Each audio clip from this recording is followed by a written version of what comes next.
بسم اللہ الرحمن الرحیم۔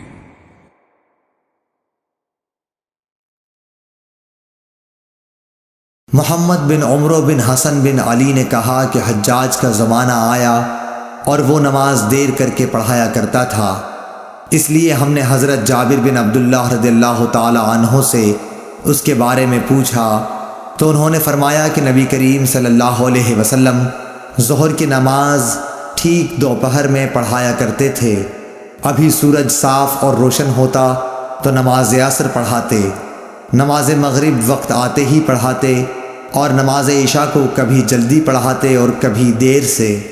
جب دیکھتے کہ لوگ جمع ہو گئے ہیں تو جلدی پڑھا دیتے، اور اگر لوگ جلدی جمع نہ ہوتے تو نماز میں دیر کرتے اور لوگوں کا انتظار کرتے۔ اور صبح کی نماز صحابہ رضی اللہ عنہم یا یہ کہا کہ نبی صلی اللہ علیہ وسلم اندھیرے میں پڑھتے تھے۔ صحیح بخاری حدیث نمبر 560۔